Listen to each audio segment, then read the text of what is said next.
तुला वाटलं होतं का नर्सिंग प्रोफेशनमुळे तू कोल्हापूरवरून जर्मनीत येशील? कोल्हापुरातनं परदेशात जायचं हे बाकी मी 100% फिक्स केलं होतं. एकदा मी पेंगत लेक्चर करायचो. तर फॅमिली बॅकग्राऊंड आणि जी परिस्थिती होती तेच माझं मोटिवेशन होतं. जर्मन लोकांना तांबडा पांढरा रस्सा खाऊ घातलाय का? तिकडची पोरगी वर्गी करशील, तिकडे जर असशील, आम्ही कोणाकडे बघायचं. दहशतवादी संघटनेने नेऊन टाकला तर काय करायचं. आणि ती ॲडव्हर्टाईज अशी होती की फक्त जर्मन लँग्वेज शिका 6 महिन्यात आणि 1.5 ते 2 लाख रुपये पगाराने तुम्ही जर्मनीला जाणार. अब्रॉडचं एक्सपोजरच आम्हाला नव्हतं. गावात आपली शेती आहे त्यामुळे इथंच कुठेतरी जॉब कर, शेती बघ, दोन्ही बघत बघत होऊन जाईल. कशाला एवढं परदेशात जायला लागते. तर डे 1 एक्सपिरियन्स कसा होता तुझा? तर पहिल्यांदा मी फ्लाईटचा प्रवास करणार होतो. म्हणजे कोण कोल्हापूर सोडून कुठे निघालायच मर्दा. कल्चरल डिफरन्स काय जाणवला? एक चॉकलेट घ्यायला सुद्धा 2 युरो म्हणजे 200 रुपये चॉकलेट घ्यायला पाहिजे. कोल्हापुरी म्हटलं की भावा ताई असं तोंडात प्रत्येकाच्या असतं, तसं चुकून पेशंटला कधी हाक मारली? सॅलरी जवळपास 10 पटीने वाढलेली आहे.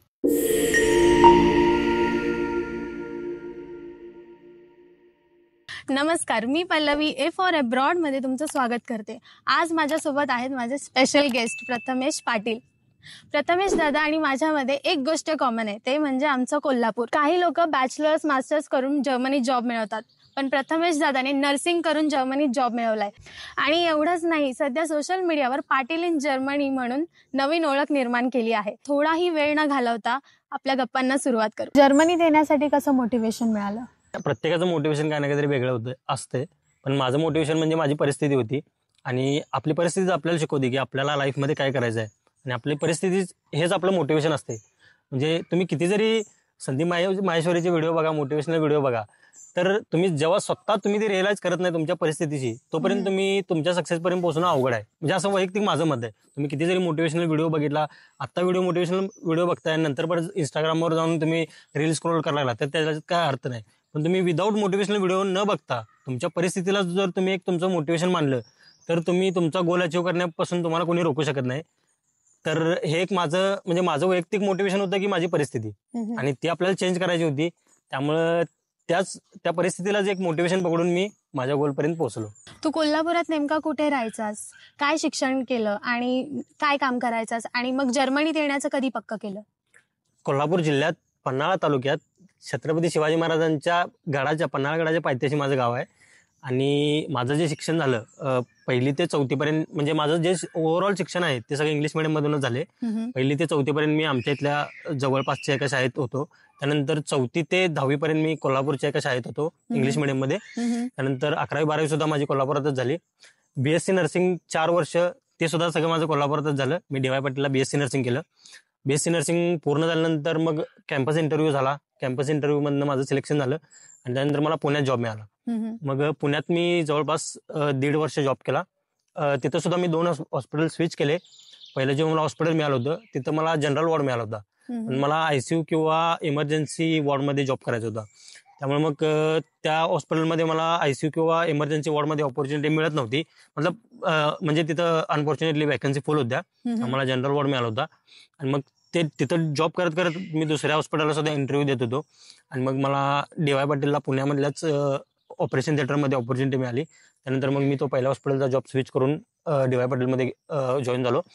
आणि DY पाटीलमध्ये मी जवळपास 1.5 वर्ष जॉब केला. त्यानंतर मग ज्यावेळी मी जॉब करायला स्टार्ट केला DY पाटीलमध्ये, त्यावेळी मी असंच इंस्टाग्राम स्क्रोल करताना म्हणजे माझ्या डोक्यात पहिल्यांदाच होतं की नर्सिंगमध्ये इंडियामध्ये जर प्रायव्हेटमध्ये जॉब करायचं म्हटलं तर आपली लाईफ एवढी पण नाही आहे. सॅलरी वगैरे आहे ठीकठाक, पण जशी आपल्याला लाईफ पाहिजे, जेवढी बेटर लाईफ पाहिजे ती नाही आहे. आपलं फ्युचर त्याच्यात नाही हे मी ओळखलं होतं. त्यामुळे मी ठरवलं होतं की आपल्याला एकतर अब्रॉडचा ऑप्शन आहे किंवा गव्हर्नमेंटचा. गव्हर्नमेंटला आता भरपूर रेस आहेत आणि त्यात ओपन कॅटेगरी असल्यामुळे मेरिट लिस्ट वगैरे जास्त लागतं. त्यामुळे मग मी ठरवलं की गव्हर्नमेंटच्या या रेसमध्ये फसण्यापेक्षा आपण थोडं काहीतरी वेगळं करूया सगळ्यांच्या पेक्षा. त्यामुळे मी ठरवलं की अब्रॉडचा एक आपण ट्राय करूया. आणि मग मी असंच इंस्टाग्राम स्क्रोल करताना मला जर्मनीची एक ॲडव्हर्टाईज आली. आणि ती ॲडव्हर्टाईज अशी होती की फक्त जर्मन लँग्वेज शिका 6 महिन्यात आणि 1.5 ते 2 लाख रुपये पगाराने तुम्ही जर्मनीला जाणार. म्हटलं 6 महिन्यात लँग्वेज शिकायचं, तर लँग्वेज म्हणजे यातलं बॅकग्राऊंडच काय नाही. कोण पाहुणा पै, कोण मित्र जर्मनीला गेलेला कोण सुद्धा नव्हतं, किंवा कोण ही लँग्वेज शिकल्याला सुद्धा नव्हतं. कारण आपण खेडेगावात आलेलो आहे, त्यामुळे आपल्या गावातल्या लोकांना या सगळ्या गोष्टींचं एक्सपोजर नसतं. अब्रॉड किंवा फॉरेन लँग्वेज वगैरे याचं काय एक्सपोजर नसतं. त्यामुळे मला सुद्धा हे काय माहीत नव्हतं. म्हटलं की 6 महिन्यात लँग्वेज शिकायची आणि जायचं जर्मनीला, 2 लाख रुपये पगार मिळणार. म्हणून मग असाच एक विचार करून मी स्टार्ट केलं. आणि माझे जे कोलिग्स होते त्यावेळी त्यांना सुद्धा मी विचारलं की असं आहे आपण करूया का. तर ते म्हटले की नाही, वेळ लागेल, दुसरी भाषा शिकायची, हे ते, त्यात घरातली सोडणार नाही, त्या अब्रॉडला हे ते. मी आणि एका माझ्या दुसऱ्या मित्रांना आम्ही स्टार्ट केलं, लँग्वेज करायला स्टार्ट केली. आणि लँग्वेज स्टार्ट केल्यानंतर समजलं की जेवढं दिसतंय तेवढं सोपं नाही. A1 पर्यंत कसं तरी आपलं चालढकल करत गेलं. पण आता मग माझ्या मित्राने स्किप केलं, कारण थोडं डिफिकल्ट होत होतं. आमच्या ड्युटीज करून लेक्चर करायचे म्हणजे खूप मोठा स्ट्रगल होता. 8 ते 9 तास ड्युटी करायची. नाईट करून आलं की नाईटवरून आल्यानंतरच कंटिन्यू लेक्चर असायचं सकाळी 9ला. नाईट करून आलं की तसंच लेक्चरला बसायचं. एकदा मी पेंगत लेक्चर करायचो. त्यानंतर 2.5 तास आमचे लेक्चर असायचे. लेक्चर झालं की मग ते थोडंसं जेवण करा, हे करा, झोपायचं.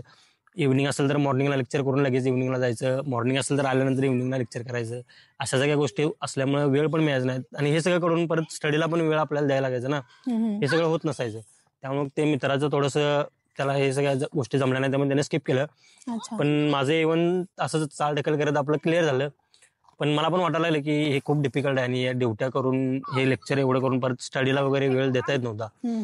त्यामुळे मग मला सुद्धा असं वाटायला लागलं की आपण स्किप करूया. पण जर स्किप केलं तर दुसरा ऑप्शन काय? दुसरा ऑप्शन पुढे नव्हताच कुठला तरी. अब्रॉड जर करायचं तर अब्रॉड करायचंय तर करायचंच आहे, हेच माझ्या डोक्यात होतं. आणि नदीत टाकले आपल्याला, पोहायला तर पाहिजे, शेवटपर्यंत जायला पाहिजे, मधनं तर परत येऊ शकत नाही. त्यामुळे म्हटलं की काय नाही, आता करायचं तर करायचंच. मग तसंच A1 वगैरे संपलं. मग A2 स्टार्ट झालं. आणि A1 संपल्यानंतर जी माझी पहिली एजन्सी होती त्यांनी इंटरव्ह्यू ऑर्गनाईज केला होता. आणि इंटरव्ह्यू तो बेंगलोरमध्ये केला होता. तर बेंगलोरपर्यंत जाण्यासाठी, मी त्यावेळी पुण्यात होतो, तर पुण्यातनं बेंगलोरमध्ये जाण्यासाठी त्यांनी फ्लाईट केली होती बुक. तर पहिल्यांदा मी फ्लाईटचा प्रवास करणार होतो त्या एजन्सीमुळं. आणि मग पुणे टू बेंगलोर मी फ्लाईटने गेलो होतो. आणि ती माझी पहिल्यांदा मी तो फ्लाईटनं प्रवास केला. आणि मग बेंगलोरमध्ये गेल्यावर इंटरव्ह्यू वगैरे झाला, त्यात सिलेक्शन सुद्धा झालं. आता इंटरव्ह्यूला सिलेक्शन झाले म्हटल्यावर आता परत लँग्वेज सोडून चालणार नाही. आता असं दिसायला लागलं होतं पुढे की आता सिलेक्शन वगैरे झाले, आपली जर्नी आता चालू झाल्याने हे होणार आपलं. त्यामुळे मग परत तसंच रडत खडत A2 वगैरे चालू केलं, हे ते वगैरे सगळं झालं. मग A2 संपल्यानंतर B1 चालू झालं. आणि B1 एवढं म्हणजे आता B1 खरोखर डिफिकल्टच आहे. आणि B1ला तर म्हटलं हे जॉब करत हे करत काय होणार नाही. त्यामुळे मग B1ला जॉब स्विच करायचं ठरवलं. आणि B1 मध्ये मग मी जॉब रिझाईन केला. हाफ B1 मी जॉब करत केलं, ड्युट्या करत हे करत अभ्यास वगैरे तसाच करायचो. B1च्या हाफ B1 पर्यंत मी ड्युटी केली, पण त्यानंतर मी जॉब रिझाईन केला. त्यानंतर कोल्हापुरात रूम घेऊन फुल टाइम B1चा सगळा अभ्यास वगैरे केला. आणि फर्स्ट अटेम्प्ट मध्ये गोयतेची एक्झाम क्लिअर झाली. अरे वा. आणि ते क्लिअर झाल्यावर कारण तो जो जवळपास कोल्हापुरात 6 महिने फुल टाइम अभ्यास केला. आणि तो एवढा अभ्यास म्हणजे फुल टाइम देऊन करत होतो की असं वाटत होतं की याच्यापेक्षा MPSC UPSC केली असती बरं झालं असतं. एवढं B1 अवघड वाटत होतं. पण ज्यावेळी ती एक्झाम फर्स्ट अटेम्प्ट मध्ये क्लिअर झाली त्यावेळी खरोखर भारी वाटलं. हे सगळं प्लॅनिंग करत असताना लोकांची काय रिॲक्शन होती आणि घरच्यांनी कसा सपोर्ट केला तुला? तर ज्यावेळी मी हा डिसिजन घेतला की आपल्याला जर्मन लँग्वेज शिकून आपण हे अब्रॉडचं करूया, तर मी घरच्यांना सुद्धा सांगितलं की असं मला हे वाटतंय. तर आता आपल्या इथे हे काही एक्सपोजर नसल्यामुळे अब्रॉडचं वगैरे, घरच्यांचं सुद्धा ऑब्व्हियसली पहिला हे होता की कशाला आपण अब्रॉडला जायचं, आपल्यातलं कोण नाही आहे किंवा आपले फॅमिली कोण नाही आहेत, रिलेटिव्ह कोण नाही आहेत ना, कोण मित्र गेलेले आहेत. आणि जसं सगळी गव्हर्नमेंट करतात तसं तू पण गव्हर्नमेंट कर. गव्हर्नमेंट झालं एकदा तर चांगला पैसा आहे, हे आहे ते आहे. पण म्हणजे मी घरच्यांना थोडं मग कन्फ्युज केलं की गव्हर्नमेंट करायला काही प्रॉब्लेम नाही मला, पण आता गव्हर्नमेंटमध्ये ऑलरेडीच रेस आहे. तुम्ही झालेल्यांचं सांगताय, पण ज्यांचं झालेलं नाही त्यांचं सुद्धा बघा की आज ते किती 8-10 वर्ष आपल्यातले माझे स्वतः मित्र आहेत जे 8-10 वर्ष आज फुल स्ट्रगल देऊन गव्हर्नमेंटचा स्टडी करतायत. पण काही गोष्टींच्यामुळं ते होत नाही, अजूनपर्यंत त्यांचं अनफॉर्च्युनेटली झालेलं नाही.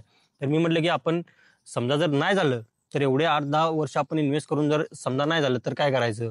म्हणजे आपली जी परिस्थिती आहे ही काय एवढी हाय क्वालिटीची नाही की आपल्याला वेळ गेला तरी चालेल, 8-10 वर्ष निवांत केलं तरी चालेल, नाही झालं तरी चालेल, असं काय नाही. आपलं लवकरात लवकर आपल्याला सगळं सेटल करायचं आहे, आपली परिस्थिती लवकरात लवकर आपल्याला सुधारायची आहे.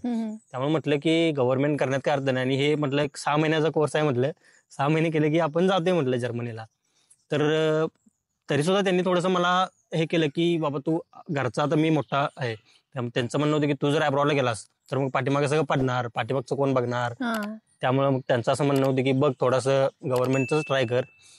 पण मग मी ठीक आहे म्हणत मग मी आपलं साईड बाय साईड लँग्वेज चालू ठेवली. मी काही ते स्किप केलं नाही की राहू दे म्हणतात म्हणून. ठीक आहे म्हणलं बघूया तरी. जसं जसं पुढं होत गेलं, जसं इंटरव्ह्यूला सिलेक्शन झालं तसं सांगितलं की माझं इंटरव्ह्यूला सिलेक्शन झालंय. नंतर बेंगलोरला फ्लाईटनं जाणार म्हटलं जरा घरच्यांना पण थोडेसे अपेक्षा वाढायला लागल्या की हा ठीक आहे जरा काहीतरी चांगलं करतोय, फ्लाईटनं जायला लागलाय, इंटरव्ह्यूला सिलेक्शन झालंय. मग सांगितलं की आता A1 झालेलं आहे, A2 B1 एक जास्तीत जास्त 6 महिन्यात म्हटलं, 6 महिने झालं की जाईल म्हटलं.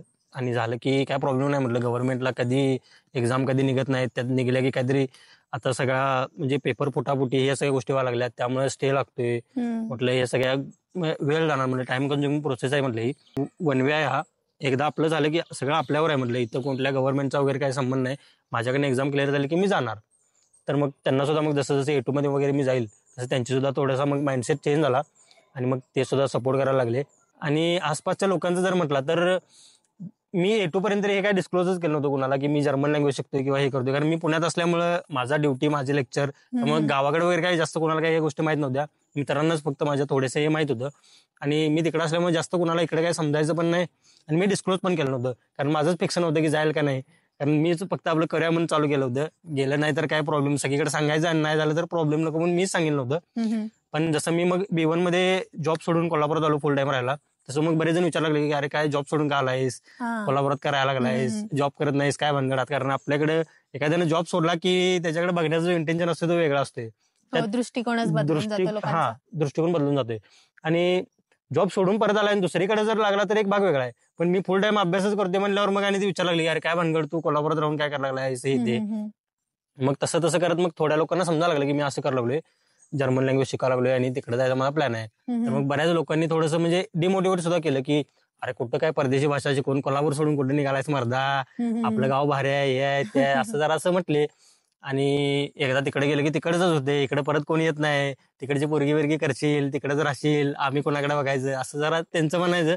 पण मी म्हटलं की तसं काय नाही, थोडे वर्ष करायचं आणि यायचं परत. आणि बरेच लोक होते जे मोटिवेट सुद्धा करत होते की हा नाही जे करतोय ते चांगलं आहे. म्हणजे आपल्या पाठीमागचे जे आता आपली दुसरी जनरेशन आहे आपल्या पाठीमागची किंवा आपल्या गावातली म्हणा, आपल्या रिलेटिव्ह मध्ये म्हणा, त्यांना पण एक एक्सपोजर मिळेल की बाबा आपल्यातला कोणतरी परदेशात गेला तर काय नेमकं असते तिथलं कल्चर वगैरे सगळ्या गोष्टी समजतील, त्यांना पुढे तिकडे येण्यासाठी मदत मिळेल, असं म्हणून बऱ्याच लोकांनी मोटिवेट सुद्धा केलं. त्यामुळे डिमोटिवेट वाल्यांच्या पेक्षा मी मोटिवेट वाल्यांच्याकडे जास्त वळलो. कारण आपल्या हातात असतं की आपण, सांगणारे लोक भरपूर असतात पण आपल्या हातात असतं की आपण कोणाचं घ्यायचं ऐकायचं. हा. त्यामुळे मोटिवेट लोकांचं सुद्धा मी ऐकलं, घरच्यांनी सुद्धा सपोर्ट केला आणि त्यानंतर मग ठरवलं की भाई आपल्याला जायचंच आहे. आणि त्यानंतर मग या सगळ्या बऱ्याच गोष्टी, एक्झाम हे ते सगळं क्लिअर करून त्यानंतर विजा प्रोसेस, या डॉक्युमेंटेशन प्रोसेस जर्मनीच्या आता तुम्हाला माहिती आहे की खूप ट्रिकी आहे आणि टाइम कन्झ्युमिंग आहे. त्यामुळे या सुद्धा गोष्टीत बराच वेळ गेला. त्यामुळे एक एकदा विजासाठी मला एवढा वेळ लागला होता की त्यावेळी असं वाटत होतं की आता राहू दे जायचं. म्हणजे 2-2.5 वर्ष एकतर लँग्वेज शिकण्यात गेली, डॉक्युमेंटेशन प्रोसेस हे ते, याच्यात सुद्धा बराच वेळ लागायला लागला. त्यामुळे शेवटी मला स्वतःला वाटायला लागलं की अरे एवढा वेळ निघाला म्हणल्यावर ह्याच्यापेक्षा गव्हर्नमेंट गेला असतं तर बरं झालं असतं. त्यामुळे असं मला वाटत होतं की आता आपणच स्किप करूया, पण पर्याय काय नव्हता, नदीत पडले म्हणलं पलीकडे जायचं आहे. आता शेवटपर्यंत आलो होतो, काठ जरासाच होता, त्यामुळे म्हटलं पोहून आता तेवढंच राहिले तेवढं करून जायचं. त्यामुळे शेवटी मग विजा वगैरे झाला आणि फायनली जर्मनीत लँड झालो. 2.5 वर्ष मेहनत करून तुम्ही फायनली जर्मनीत आलात, एवढे अप्स डाऊन्स बघून. तर डे 1 एक्सपिरियन्स कसा होता तुमचा? ज्यावेळी मी जर्मनीमध्ये लँड झालो त्यावेळी मला कंपनीचा एक माणूस आला होता पिकअप करायला. नंतर त्यांनी पिकअप केलं, पिकअप करायला मर्सिडीज आणली होती आणि त्यानंतर इथं त्यांनी मला ड्रॉप केलं. मग रूममध्ये त्यांनी मला सगळं सांगितलं की पुढच्या अपॉइंटमेंट्स कधी आहेत, हॉस्पिटलची अपॉइंटमेंट वगैरे कधी आहे, काय आहे. पण तेवढंच सांगितलं, पण तिथं जायचं कसं, हे ट्राम, हे उबान वगैरे हे काय माहित नव्हतं पहिल्यांदा. ते जायचं कसं, तर ते म्हटले की इथं ट्राम असतं, हे उबान असतं. म्हटलं हे जायचं कसं, मला काय माहित नाही, तिकीट वगैरे काय. तर ते म्हटले की त्यांना पण गडबड होती, त्यांना पुढे जायचं होतं. ते म्हटले की आम्ही तुला सगळं गाईड करतो नंतर फोनवरून, आता थोडी गडबड आहे, त्यांची फ्लाईट होती पुढं. त्यामुळे ते गेले. रूममध्ये मी एकटाच. रूममध्ये वायफाय आहे म्हणून सांगितलं होतं, पण रूममध्ये वायफाय पण नव्हता आणि मग सिम कार्ड पण नव्हतं माझ्याकडे. मग त्यांना म्हटलं की सिम कार्ड नाही, वायफाय नाही, आता काय करायचं. ते म्हटलं की तुला इथं ड्रॉप करतो जाता जाता, इथं मॉल आहे म्हणजे इडिका. त्यावेळी मला इडिका म्हणजे काय माहित नव्हतं. ते म्हटले की इथं इडिकामध्ये सिम कार्ड, इडिकाच्या साईडला एक डीएम आहे, डीएम मध्ये सिम कार्ड वगैरे भेटतं. त्यांनी मला डीएम मध्ये आणून सोडलं आणि डीएम मध्ये मी आलो, ते सिम कार्ड वगैरे बघितले. आता इथल्या सिम कार्ड सगळं म्हणजे प्रोसेस वेगळी आहे. मला वाटलं आपल्यासारखं असेल सिम कार्डचं पासपोर्ट वगैरे दाखवून. तर इडिकामध्ये त्या डीएम मध्ये मी आलो, सिम कार्ड त्यांनाच विचारलं की असं मला सिम कार्ड पाहिजे. म्हटलं मी नवीन आहे, माझा पहिलाच दिवस आहे. तर पहिला दिवस आहे म्हणजे त्यांना सुद्धा आश्चर्य वाटलं की मी पहिल्या दिवशी जर्मन कसं काय बोलतोय. ते म्हणले की पहिला दिवस आहे तुम्ही जर्मन कसं काय बोलताय. तर म्हटलं मी असं जर्मन लँग्वेज शिकून आलोय. तर ठीक आहे म्हटले. मग त्यांनी मला सिम कार्ड वगैरे दिलं. म्हटलं आता हे चालू कसं करायचं. तर ते म्हणले की तुमचं तुम्हाला चालू करावं लागते, आम्ही नाही चालू करून देत. कारण आपल्या इथे कसं असतं, आता सिम कार्ड घ्यायला गेलं की त्याचं ते सगळं प्रोसेस करतो, त्याचं सिम कार्ड चालू करून देतो. पण इथं तसं काय नाही. ते म्हणले तुमचं तुम्ही करायचं. आता तुमचं तुम्ही करायचं म्हणलं मी सिम कार्ड घेऊन बाहेर आलो. बाहेर आल्यानंतर परत काय नेट नाही, वायफाय नाही, काय नाही. त्यात रूमचा रस्ता विसरलो. कारण पहिला दिवस रूमवर आले, परत एक अर्ध्या तासात बाहेर पडलो. रूमवर यायचं कसं, रूमचा रस्ता माहित नाही, त्यात मॅप नेट नसल्यामुळे मॅप पण नाही, फक्त मला ऍड्रेस पाठ होता. त्यामुळे मी आपलं विचारत हा ऍड्रेस कुठे आहे, हा ऍड्रेस कुठे आहे. मग जर्मनमध्ये विचार, जर्मन येतो ते म्हणून सगळ्यात महत्वाचं, हे मला एक प्लस पॉईंट झाला. तर मी मास्टर्ससाठी आलो असतो विदाऊट जर्मन, आणि जर माझा पहिला दिवस असा असता तर म्हणजे मी विचार करू शकत नाही त्या दिवशी काय घडलं असतं माझ्याबरोबर विदाऊट जर्मन. तुम्ही पण नोट करा, जर्मन येणं किती इम्पॉर्टंट आहे जर्मनीत यायचं असेल तर. हा, भले मास्टरसाठी जरी येत असेल तरी A1 A2 करून या नक्कीच, सर्व्हाइव्ह करण्यासाठी. हो. त्यानंतर मग लॉग वगैरे काढून मी रूम मध्ये आलो. तर रूम मध्ये आल्यावर रूम मध्ये येऊन करणार काय, वायफाय नाही, नेट काय, सिम कार्ड चालू झालं नाही, आणि विचारायचं कोणाला सिम कार्ड चालू करून द्यायचं का म्हणून. तर एक थोड्या वेळानंतर परत माझ्या रूम मध्ये एक जण आले, म्हणजे ब्रोकर, रूम मधल्या अजून इतर फ्लॅट दाखवण्यासाठी, रूम दाखवण्यासाठी ते फ्लॅटमध्ये एक ब्रोकर आला. तर त्यानं फ्लॅट वगैरे दाखवला त्या क्लायंटला. तो क्लायंट गेल्यानंतर मी त्याला म्हटलं की असाच माझा पहिला दिवस आहे म्हटलं, माझ्याकडे सिम कार्ड हे मी घेऊन आलोय, पण हे चालू कसं करायचं मला काय माहित नाही. तर तो म्हणला की चालू करण्यासाठी इथं DHL असतं ना, तुला DHL मध्ये जाऊन तुला व्हेरीफाय वगैरे करावं लागतं, तर DHL मध्ये जाऊन तुला चालू करावं लागेल. झालं, ठीक आहे म्हणलं, मग मी बघतो काहीतरी. त्याला पण गडबड होती, तेव्हा पण त्याची कामं वगैरे, पण त्यानं सांगितलं मला या सगळ्या गोष्टी. तो गेला, बघते तर रूम मध्ये काय भांडीच नव्हती. फक्त एक 3 असे एवढे एवढे डबे होते, ते 3च डबे रूम मध्ये, बाकी एक सुद्धा रूम मध्ये काय भांडण नाही किंवा काय नाही. आज जेवण कसं करायचं मला हे माहित नव्हतं की आता इथले मॉल वगैरे 8 वाजता बंद होत्यात. झालं, ते संध्याकाळ झाली, हे सगळा विचार करता करता बाहेर आलो तर मॉल वगैरे बंद नाही असं समजलं मला. त्या दिवशी काही जेवणाचा काही संबंधच नाही, जेवण म्हणजे काही केलंच नाही मी, जे घरात आणलेलं तेच त्या दिवशी पहिल्या दिवशी. असं वाटत होतं की जायला लागते परत आपल्याला आता इथनं. तो पहिला दिवस झाला. दुसऱ्या दिवशी आता सिम कार्ड नसल्यामुळे मला काही कॉन्टॅक्ट कोणाची येतच नव्हते ना, मी कोणाला करू शकत होतो. फक्त मी असं ऐकलं होतं की इथं बस स्टॉपवर वगैरे वायफाय असतात. दुसऱ्या दिवशी मी पहिला उठून फ्रेश होऊन पहिला बाहेर गेलो, बस स्टॉपवर एका मला वायफाय मिळाला. तिथनं मी कॉन्टॅक्ट वगैरे कंपनीला केला की माझं सिम कार्ड वगैरे चालू काय झालं नाही, म्हटलं मला कॉन्टॅक्ट करायला प्रॉब्लेम यायला लागला, त्यात तिथं युटेन्सिल्स नाही, तिथं वायफाय नाही, हे काय सगळं. ते म्हणले की ठीक आहे, आम्ही तुला युटेन्सिल्स वगैरे प्रोव्हाइड करायचं लवकरात लवकर प्रयत्न करतो. ठीक आहे, ते सगळं झालं. मग वायफायवरनं मी घरच्यांना पहिला कॉन्टॅक्ट केला की रूम मध्ये काय वायफाय नाही, त्यामुळे मला कॉन्टॅक्ट काय करता येणं झालंय, तुम्ही काय टेन्शन घेऊ नका, मी आहे व्यवस्थित. तुला जेवण तर नाही म्हणलं, काहीतरी आपल्याला बघायला पाहिजे. इडिकामध्ये गेलो, बघितलं तर सगळं 2-3 युरोपासून सुरू. 2-3 युरो म्हणजे त्यावेळी पहिल्यांदा हिशोब सुरू. 2 युरो म्हणजे 200 रुपये. एक चॉकलेट घ्यायला सुद्धा 2 युरो म्हणजे 200 रुपये चॉकलेट घ्यायला पाहिजे. जेवायचं म्हणलं तर जाणार किती आपले. त्यामुळे मग तो विषय क्लोजच केला. म्हणजे मी असं दूध हे ते ऍपल वगैरे घेतले फक्त. त्यानंतर पहिले 2 दिवस, तो शनिवार होता, शुक्रवारी मी आलो होतो, दुसरा दिवस म्हणजे शनिवारी हे सगळं केलं. रविवारी सगळं बंद. रविवारी तर काय बाहेर पडण्याचा अर्थच नव्हता. रविवारी पण त्या सगळ्यावरच मी रविवार कसा तरी चालवला. आणि मंडेला माझ्या हॉस्पिटलमध्ये अपॉइंटमेंट होती. तर माझं नशीब चांगलं, म्हणजे एक साऊथचा मित्र आहे माझा, जो आमच्या हॉस्पिटलमध्ये आमच्याच एजन्सीमधून आला होता. त्याला मी सगळं सांगितलं वायफायवरनं वगैरे की मी लँड झालोय आणि असा सगळा प्रॉब्लेम झाला, आणि तू तेवढं माझ्या इथं ये. त्याला सगळं ऍड्रेस वगैरे पाठवला. मग संडेला तो माझ्या इथं आला. त्यानंतर मग त्याला पिकअप करायचं कसं, कारण तो आल्यावर मला कॉन्टॅक्ट करणार, रूम कुठं आहे, काय कुठं आहे. माझ्याकडे काही नेटच नाही, वायफाय नाही, सगळं सिम कार्ड वगैरे आपलं बंद. त्यासाठी मी बस स्टॉपवर जाऊन बसलो होतो. त्याला टायमिंग एक दिलं होतं की या टायमिंग पर्यंत ये, या टायमिंग पर्यंत मी बस स्टॉपवर बसतो वायफायला. मग तो आला, त्या बस स्टॉपवरनं त्याला पिकअप केलं, त्यानं भांडी आणून दिले होते मला. तो आला, मग त्यानं सगळं सांगितलं.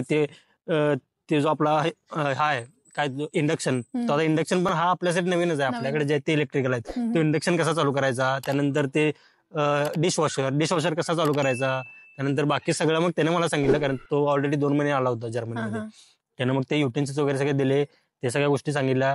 त्यानंतर मग त्या दिवशी जाऊन आम्ही तिकीट काढलं 1 आठवड्याचं. नंतर ते उभारनं, दुसऱ्या दिवशी अपॉइंटमेंट होती ना मंडेला, तर उभारनं जायचं कसं, ट्रामनं कसं जायचं, स्टॉपची नावं वगैरे, श्लोसेल गार्टन, त्यानंतर अमालियनबुर्ग स्ट्रास, हे सगळे यांची स्टॉपची नावं, ही काय आपल्या लक्षात राहत नाहीत. कारण मग ती सुरुवातीला फनी वाटली असतील ना? नावं तर फनी होतीच, पण सगळ्यात महत्त्वाचं म्हणजे फनीपेक्षा जास्त टेन्शन होतं की ती अवघड आहेत, ती लक्षात कशी ठेवायची. ते सगळी मी लिहून घेतली होती, कुठल्या नंबरची ट्राम कुठं जाणार, कुठला स्टॉप आपला, किती स्टॉप नंतर उतरायचं, हे सगळं मी त्यावेळी लिहून घेतलं होतं. आणि त्यानं मग तिकीट वगैरे काढून दिलं. त्यानं सगळं दाखवलं की हॉस्पिटलपर्यंत कसं जायचं, यायचं कसं, हे सगळं दाखवल्यानंतर मंडेला माझी अपॉइंटमेंट होती. त्या दिवशी रविवार काय आपला बिन जेवण करतात, जेवणाचा काही संबंधच नव्हता. रविवारी पण ते जे आणलं होतं त्याच्यावरच कसं तरी रविवार ढकलला. मंडेला गेलो मी परत हॉस्पिटलमध्ये, अपॉइंटमेंट झाली. त्यानंतर एका मॅडमचा मला वेट करायला लागणार होता, त्या येणार होत्या म्हणून, बाकीच्या अजून कॉन्ट्रॅक्ट साईन करणे किंवा या सगळ्या गोष्टी होत्या त्याच्यासाठी. आणि मी तिथं बाहेर वेटिंग करत होतो, आणि वेटिंग करता करता गडबडीत माझ्या हातातनं मोबाईल माझा निसरला. आणि आता तुम्हाला माहिती इथं सगळे दगडाचे, फुटपाथ वगैरे सगळे दगडाचे आहेत. मोबाईल हातात निसरल्यावर मोबाईल पडला, मोबाईलचा डायरेक्ट डिस्प्ले गेला. त्या मॅडम आल्या, त्यांना पहिला मोबाईल दाखवला, म्हटलं असं असं झाले, आता मी कसं म्हटलं जाणार. सगळे ह्याच्यात ते बस स्टॉपची नावं वगैरे सगळी मी मोबाईल मध्ये लिहिली होती, मित्राचा नंबर वगैरे सगळं, पूर्ण पंचायत, मित्राचा नंबर सगळा मोबाईलमध्ये, कंपनीचा कॉन्टॅक्ट मोबाईलमध्ये, मोबाईलच बंद. मग त्यांनी सगळं बाकीच्या प्रोसेस डॉक्युमेंट्स होती ती सगळी केली. त्यांनी मला सांगितलं की इथं हाऊट म्हणजे मेन स्टेशन म्युनिकचं, इथं जा, इथं डिस्प्ले वगैरे म्हणजे सगळं तुला रिपेअरिंग वगैरे दुकानं वगैरे मिळतील. तिथं बघितली बऱ्यापैकी दुकानं. तर माझा मोबाईल रेडमीचा, तो मोबाईल घेतलेला मी काहीतरी 15-16 हजारला, आणि तिथं डिस्प्ले विचारला गेला, होती डिस्प्लेची किंमत सांगितली मला 10-12 हजार रुपये मला डिस्प्लेची किंमत सांगितली. आता म्हणलं मोबाईल माझा 15 हजारला आणि याच्या डिस्प्लेला 10-12 हजार रुपये द्यायचे. त्यात तो डिस्प्ले यांच्याकडे अवेलेबल नव्हते, ते रेडमीचा मोबाईल असल्यामुळे. तर ते म्हणले की डिस्प्ले अवेलेबल नाही, 2-3 दिवस लागणार. म्हटलं 2-3 दिवस मी विदाऊट डिस्प्ले कसं काय करणार म्हटलं सगळं. मग मी तिथल्या तिथं सगळी दुकानं फिरायला लागलो, म्हणजे बरीच दुकानं फिरलीत. प्रत्येक जण म्हणायचं की रेडमीचा मोबाईल आहे, डिस्प्ले आपल्याकडे अवेलेबल नाही, मागवायला लागेल, हे करायला लागेल. आणि प्राइस वेगवेगळे, कोण 15,000, कोण 20,000, 150 युरो, 200 युरो. त्यात मी नवीन आहे ते समजत होतं. झालं मग एक ठिकाणी मला डिस्प्ले मिळाला. तो म्हटला की उद्यापर्यंत डिस्प्ले आपल्याकडे अवेलेबल होईल, उद्या डिस्प्ले देतो, पण त्याचे 15,000, त्याने 150 युरो सांगितले मला. तर ठीक आहे म्हटलं, आता काय आपल्याकडे पर्यायच नाही. तर मग मी परत आलो, रूमवर आलो, आणि आता कॉन्टॅक्ट कसा करायचा. मग मी इकडे येताना मला असंच एक वयस्कर व्यक्ती दिसले. म्हटलं यंग कोणाला जर विचारायचं म्हटलं तर त्याला थोडा संशयास्पद वाटणार, म्हणून मी एक म्हातारा माणूस बघितला. त्यांना म्हटलं की असं मी नवीन आहे जर्मनीत, माझा 3रा-4था दिवस आहे, माझा मोबाईलचा डिस्प्ले गेलाय आणि मला घरी कॉन्टॅक्ट करून सांगायला पाहिजे. मग त्यांच्याकडनं मोबाईल घेतला, त्यांचं व्हॉट्सअप उघडलं. मी घरी पहिला फोन केला व्हॉट्सअपवरून की असं असं झालंय, मोबाईलचा असा प्रॉब्लेम झालाय, तुम्ही जर कॉन्टॅक्ट करत असाल तर कॉन्टॅक्ट काय होणार नाही, पण टेन्शन घेऊ नका, मी व्यवस्थित आहे. म्हणजे हा पहिला विश्वास द्यावा लागते, कारण 3-4 दिवस म्हणल्यावर पहिला तिकडनं आल्यानंतर दिवसातनं 2-3 फोन यायचे. हा कसा आहेस, आता काय करायला लागलाय, आहेस काय व्यवस्थित. त्यात माझा असा प्रॉब्लेम झाल्यामुळे एकतर 1-2 दिवस जर कॉन्टॅक्ट झाला नाही की त्यांना काय वाटणार ते आपण विचार करू शकतो. नवीन देश, गेलाय काय माहिती नाही, आहे काय गेलाय का, आहे का संपलाय काय माहिती.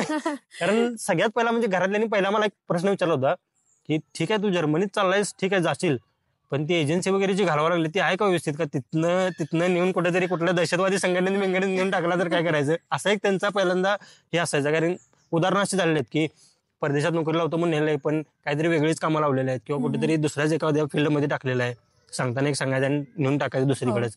तर एक पहिला त्यांचं तसं हे होतं की कुठेतरी एखाद्या दहशतवादी संघटनेत नेऊन टाकतील. त्यामुळे सगळ्यात पहिला मला भीती होती की घरातल्यांना काय भीती वाटायला नको. त्यामुळे मी मोबाईल घेऊन कॉन्टॅक्ट वगैरे केला, सांगितलं असं झाले, उद्यापर्यंत मला मोबाईल मिळेल. दुसऱ्या दिवशी उठून गेलो, मग तिथे गेलो तर तो म्हणला की त्यानं खोलला होता मोबाईल, पण त्याच्याकडे जो डिस्प्ले होता तो लागत नव्हता. तो म्हणला की हा डिस्प्ले बसत नाही. तो म्हणला की आता प्रॉब्लेम आहे, म्हटला जरा डिस्प्ले मिळणं अवघड आहे. तर म्हटलं मग नवीन मोबाईल घ्यायचं म्हटलं तर काय, तर तो म्हणला नवीन मोबाईल मिळेल, एक म्हणजे 13-14 हजारपर्यंत मिळेल. तर म्हटलं आता ह्याच्यात माझा डाटा आहे सगळा महत्वाचा, आता सगळे कॉन्टॅक्ट नवीन मोबाईल घ्यायचं म्हटलं तर. तो म्हणला मग आता काय ऑप्शन नाही म्हटला तुमच्याकडे. त्यात मोबाईल पण मला म्हणजे लगेच पाहिजे होता ना, कारण दुसऱ्या दिवशी परत हॉस्पिटलची अपॉइंटमेंट. त्यामुळे मग मी सरळ त्यावेळी नवीनच मोबाईल घेतला, आणि गुगल अकाउंटला वगैरे नंबर सेव्ह असल्यामुळे बऱ्यापैकी नंबर वगैरे आले, व्हॉट्सअप बॅकअप वगैरे आला, आणि तो मोबाईल मी मग तसाच ठेवून दिला. त्यानंतर मोबाईल त्याच दिवशी चालू केला, मग सगळीकडे कॉन्टॅक्ट वगैरे केले. त्याच दिवशी मग जाऊन मी पहिला सिम कार्ड चालू करून घेतलं. त्याला विचारलं की माझ्याकडे सिम कार्ड आहे, पण हे चालू कसं करायचं वगैरे सांगा. त्याने तिथंच ते DHL वगैरे दाखवलं, तिथे जाऊन ते पासपोर्ट व्हेरीफाय करून वगैरे सिम कार्ड चालू केलं. मग 4 दिवसानंतर बऱ्यापैकी जरा म्हणजे ह्या सगळे प्रॉब्लेम जे होते यातनं मी जरा बाहेर निघलो. मग तुझा वर्क एक्सपिरियन्स कसा होता, म्हणजे काय कल्चरल डिफरन्स काय जाणवला इकडे आणि इंडियामध्ये. तर म्हणजे माझा फर्स्ट डे ऑफ वर्क होता, तर त्यावेळी सगळे त्यांनी मला हॉस्पिटलचं ओरिएंटेशन वगैरे दिलं, वॉर्डचं ओरिएंटेशन वगैरे दिलं. मला डायरेक्ट ICU दिला होता, म्हणजे थोडंसं माझं स्पीकिंग चांगलं असल्यामुळे ते म्हटले की तुला ICU देऊया. त्यांनी मला ICU दिला. तर सगळ्यात पहिला म्हणजे इथं बऱ्यापैकी गोष्टी ज्या नवीन बघायला मिळाल्या, की इथं गेल्याबरोबर डॉक्टर स्वतः नर्सेसना विश करतात, hello, good morning, good evening. ते थोडंसं मला आश्चर्य वाटलं, कारण आपल्याकडे देतात रिस्पेक्ट, पण एवढ्या हाय लेवलचे देत नाहीत, की स्वतः डॉक्टर तुम्हाला येऊन नर्सेसना कधी विश नाही करत, नर्सेसना डॉक्टरना विश करायला लागतं. पण इथं स्वतः डॉक्टर सगळे विश करतात. त्यानंतर सगळ्यात महत्वाचं म्हणजे फक्त नर्सेसनाच नाही, तर इथं कुठल्या सुद्धा प्रोफेशनच्या बद्दल असं डिस्क्रिमिनेशन केलं जात नाही.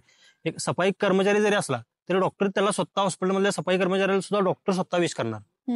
असं आहे, म्हणजे बाबा ह्यो सफाई कर्मचारी आहे, मी डॉक्टर आहे, मी कसं याला विश करू.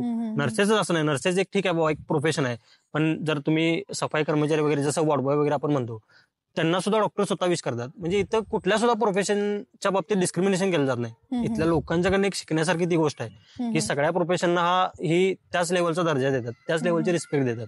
ती एक गोष्ट मला चांगली वाटली. त्यानंतर मग सगळे कोलिग्स वगैरे सपोर्टिव्ह आहेत, कारण ज्यावेळी तुम्ही नवीन देशातून येत आहे ते सुद्धा समजतात की नवीन देशातून आलाय, नवीन लँग्वेज शिकून आलाय. असं नाही की तुम्ही B2 पर्यंत, आता मी B2 पर्यंत माझी लँग्वेज झाली, पण B2 पर्यंत लँग्वेज झाली याचा अर्थ असं नाही की तुम्ही त्यांच्यावर पूर्ण फ्लुएंटली बोलाल, किंवा ते जे बोलतील ते तुम्ही सगळं समजून घ्याल. कारण ते जसं आपण मराठी बोलतो तसं ते बोलतात. आणि तेवढं शक्य नाही की तुम्ही लगेच आल्यावर इनिशियली सगळं ते बोलतात ते तुम्ही कॅच करशीला किंवा तुमच्या सगळ्या फिलिंग्स तुम्ही एक्सप्रेस करू शकशीला. तर ते सगळं ते समजतात, त्यामुळे ते भरपूर ते तुम्हाला सपोर्ट करतात. त्यांनी भरपूर हेल्प केली, काय चुकत असेल तर सांगतात. मोस्टली आम्हाला काही करायलाच देत नाहीत, कारण की आम्ही ॲज अ नर्सिंग असिस्टंट असतो. म्हणजे आम्हाला इथं एक रजिस्ट्रेशनची एक्झाम द्यावी लागते आणि ती रजिस्ट्रेशनची एक्झाम दिल्यानंतर आम्ही ॲज अ रजिस्टर काम करतो, जिला अनरकेनिंग म्हणतात जर्मन भाषेत. त्यामुळे आता जो काय सपोर्ट आहे तो सगळा ते करतात. तुम्हाला इंडिव्हिज्युअली काही काम करायला लावत नाहीत, जे काय ते तुम्ही त्यांच्या गायडन्स अंडरच करायचं असतं आपल्याला. तर वर्क कल्चर तर खूप चांगलं आहे आणि सगळ्यांना माहिती आहे की जर्मनीचा वर्क लाईफ बॅलन्स जो आहे तो अतिशय चांगला आहे. हे सगळं मेंटेन केलं की वर्किंग आवर्स किंवा सॅटर्डे संडे सुट्टी, त्यानंतर सिक लिव्ह अनलिमिटेड, त्यानंतर वॅकेशन लिव्ह इयरली 36 पर्यंत वॅकेशन लिव्ह असतात. त्यामुळे वर्क लाईफ बॅलन्स तर जर्मनीचा चांगला आहे, सगळ्यांना माहितीच आहे. आणि मी एका व्हिडिओमध्ये पण ऐकलंय तुझ्याच की जर सुट्टीच्या दिवशी कामाला गेलं तर डबल पगार मिळतो, ते खरं आहे का? 100% खरं आहे. ज्या दिवशी पब्लिक हॉलिडे असतो, म्हणजे जसं आपल्या इथं दिवाळी पाडव्याला पब्लिक हॉलिडे असतो, त्या दिवशी जर तुम्ही ड्युटी केला तर त्या दिवशीचं पेमेंट हे डबल भेटते. प्लस नाईटचा इन्सेंटिव्ह असतोय. नाईट ड्युटीला सुद्धा रात्री 10 पासून ते सकाळी 5 काहीतरी पर्यंतचं जे ह्या 7 तासाचं पेमेंट आहे, याच्यामध्ये सुद्धा जवळपास एक 20-25% एक्स्ट्रा पेमेंट दिलं जातं सगळ्या प्रोफेशनमध्ये, नाईट ड्युटीला सुद्धा. म्हणजे अशा बऱ्याच गोष्टी आहेत. त्यानंतर विकेंडला सॅटर्डे संडे जर तुम्ही ड्युटी करत असाल तर विकेंडचा प्लस बोनस एक्स्ट्रा असतो. म्हणजे वर्क लाईफ बॅलन्स जो आपण म्हणतो तो खरोखर एक नंबर आहे. आणि सगळ्या एम्प्लॉईजना, सगळ्या फील्डच्या एम्प्लॉईजसाठी हे जे रूल्स आहेत, एम्प्लॉई रूल्स, हे खरोखर भारी आहेत. आणि म्हणजे नर्सिंग फील्ड असेल तर जर्मन येणं खूप कंपल्सरी आहे आणि लेवलनुसार सॅलरीची रेंज कमी जास्त होत असते का? तुझं काय मत आहे याच्यावर? म्हणजे मला तरी असं वैयक्तिक नाही वाटत की माझ्या आता जेवढे कॉलेज वगैरे आहेत की लेवलनुसार सॅलरी मध्ये काय फरक पडतो B1 B2, कारण B2 हे कंपल्सरी आहे. फक्त डिपेंड हे करतं की तुम्ही B2 तिकडून करून येताय किंवा इथं करताय. B2 कंपल्सरी आहे. हॉस्पिटलला जर तुम्हाला जॉब करायचा असेल तर तुम्हाला इंडियामधूनच B2 करावं लागतं. पण जर तुम्हाला इथून B2 करायचं असेल तर तुम्ही अल्ट्राईम मध्ये म्हणजे ओल्ड एज होम मध्ये जॉब करू शकताय. पण सॅलरी रेंज जास्त काय फरक पडत नाही की B1 B2 सेमच राहते. पण अनरकेनिंग जी एक्झाम आहे, जी रजिस्ट्रेशनची एक्झाम आहे, ती क्लिअर केल्यानंतर मात्र सॅलरी तुमची जवळपास 60,000 70,000 किंवा कधी कधी 1 लाखांनी सुद्धा वाढते, डिपेंड्स ऑन हॉस्पिटल. नेमकी प्रोसेस काय आहे जर एखाद्याला जर्मनीमध्ये यायचं आहे as a nurse, staff nurse म्हणून, तर त्याच्यासाठी कशी प्रोसेस करावी? तर नर्सेसना तर म्हणजे माझं एक सांगणं आहे की नर्सेसना तुमच्याकडे JNM BSc PBBSc किंवा MSc नर्सिंगची डिग्री असली पाहिजे इंडियामधून. एक्सपिरियन्स असेल किंवा ॲज अ फ्रेशर असेल तरी अप्लाय करू शकतात. सगळ्यात महत्वाचं म्हणजे जर्मन लँग्वेज. नर्सेस प्लस इतर हेल्थ केअर मधले सुद्धा म्हणजे डॉक्टर्स, फिजिओथेरपिस्ट, फार्मासिस्ट, त्यानंतर टेक्निशियन्स वगैरे आहेत जे हेल्थ केअर मध्ये जे आहेत त्यांना जर्मन लँग्वेज ही कंपल्सरीच आहे B2 पर्यंत. त्यामुळे B2 पर्यंत जर्मन लँग्वेज ही शिकावीच लागते. काही हॉस्पिटलमध्ये जॉब करायचं असेल तर B2 पर्यंत इंडियामध्येच करावं लागते. ओल्ड एज होम मध्ये करायचं असेल तर इथं आल्यानंतर B2 करावं लागतं. B1 वर तुम्ही येऊ शकताय. एक तर तुमच्याकडे या चारही JNM BSc PBBSc किंवा MSc पैकी एक डिग्री सर्टिफिकेट असलं पाहिजे आणि जर्मन लँग्वेज, या दोनच गोष्टी महत्वाच्या आहेत. नवीन येणाऱ्यांना तू काय सल्ला देशील? नवीन येणाऱ्यांना सल्ला हाच देईल की तुमचं करिअर तुम्हाला बेटर बनवण्यासाठी जर्मनी एक चांगली ऑपॉर्च्युनिटी आहे तुमच्याकडे. आणि इतर सुद्धा कंट्रीज आहेत. तुम्ही अब्रॉडचा जर विचार करत असाल तर इतर सुद्धा कंट्रीज आहेत, पण जर्मनी सुद्धा एक बेस्ट कंट्री आहे. कारण ॲज वर्क लाईफ बॅलन्स आणि इतर व्हिसा प्रोसेस किंवा या ज्या गोष्टीचा जर विचार केला, PR साठी, पर्सनल रेसिडेन्सीसाठी वगैरे जे क्रायटेरिया आहेत जर्मनीचे ते थोडेसे म्हणजे इझी आहेत. त्यामुळे जर्मनी एक बेटर ऑप्शन आहे असं मला वाटतं नर्सेससाठी तरी. फक्त जर्मन लँग्वेज करून तुम्ही येऊ शकता. कोल्हापुरातली कोणती गोष्ट मिस करतेस? कोल्हापुरातली म्हणा किंवा गावची म्हणा की आता आपलं जे कल्चर आहे, पूर्ण महाराष्ट्राचं जे कल्चर आहे, आपलं जे मराठी कल्चर आहे हे खूप रिच आहे. जे परदेशात तर यातल्या 0 गोष्टी मिळतात. आपल्या कल्चर जर आपण कम्पेअर केलं, महाराष्ट्राचं म्हणा आपल्या भारताचं म्हणा, जर आपण परदेशाची कम्पेअर केलं ते कल्चर, तर परदेशातलं कल्चर हे 0% आहे आपल्यासमोर. आणि आपल्या गावचं किंवा आपल्या शहराचं जर म्हटलं तर सगळ्यात पहिला म्हणजे कोल्हापुरी तांबडा पांढरा रस्सा, जो आता वर्ल्ड फेमसच आहे, तो 100% आपण मिस करतो. त्यानंतर आपले सगळे सण वगैरे, इथं काही सण नाही, काय भानगडच नाही ती सणाबिनाची. त्यानंतर आपले देवस्थानं, इथं मंदिराचा काही विषयच नाही. आपले सगळे ज्योतिबा देवस्थान म्हणा किंवा आपले टुरिस्ट प्लेसेस जसं की पन्हाळा, कोल्हापूरचा रंकाळा, या सगळ्या गोष्टी. आणि सण वगैरे म्हटलं, आता कोल्हापुरात म्हटलं तर प्रत्येक तालमीनं फुटबॉलची मॅच जरी जिंकली तरी साऊंड लावतात आणि डायरेक्ट नाचायला चालू. तर हे सगळ्या ज्या गोष्टी आहेत इथं बघायला मिळत नाहीत. गणपती आला की साऊंड, शिवजयंती आली, आंबेडकर जयंती आली की साऊंड, आणि कोणाचं लग्न असलं की साऊंड. तसं इथं काय बघायला मिळत नाही. जत्रा असल्या की साऊंड, असं या सगळ्या गोष्टी इथं काय बघायला मिळत नाहीत. त्यामुळे या सगळ्या गोष्टी नक्कीच मी असं नाही, जो कोण माणूस, जो व्यक्ती महाराष्ट्राचा आहे किंवा त्याच्या शहरातला आहे, त्या गावातला आहे, जो परदेशात येतोय, तो नक्कीच या सगळ्या गोष्टी मिस करतोय. कारण या नक्कीच. सगळ्या गोष्टी आपल्या महाराष्ट्रात प्रत्येक ठिकाणी चालतात. जत्रा म्हणा, सण वार, सगळे देवस्थानं किंवा हे सगळ्या जयंती आल्या की सगळीकडे मिरवणुका किंवा आपले सण पाडव्याला वगैरे पाडव्याला वगैरे जे सण साजरे केले जातात, हे सगळे सण आपले ओव्हरऑल सगळीकडे साजरे केले जातात. त्यामुळे परदेशात जो आपला माणूस आहे, मराठी माणूस आहे, महाराष्ट्रातला आहे, तो इकडे आल्यानंतर 100% या गोष्टी मिस करतो. Thank you so much. आम्हाला वेळ दिलास आणि तुझी गोष्ट आम्हाला सांगितलीस. तुझी कहाणी खरंच खूप मोटिवेशनल आहे आणि सगळ्यांना त्यातून मोटिवेशन मिळेल. प्रथमेश दादाच्या गोष्टीतून मला एकच कळलं, माणसाची मेहनत कुठेच वाया जात नाही आणि माणूस कितीही मोठा झाला तरी त्याची माती आणि माणसं कधीच साथ सोडत नाहीत. तर तुमचे सुद्धा मनापासून धन्यवाद की तुम्ही मला तुमच्या पॉडकास्टमध्ये येण्याची संधी दिली आणि माझी ही जर्नी लोकांच्यापर्यंत पोहोचवली तुमच्या चॅनलच्या माध्यमातून. उगाच आम्ही म्हणत नाही, जगात भारी आम्ही कोल्हापुरी. अशाच नवनवीन व्हिडिओजसाठी ए फॉर अब्रॉडला सबस्क्राईब करा आणि नर्सिंग रिलेटेड व्हिडिओजसाठी पाटील इन जर्मनीला फॉलो करा.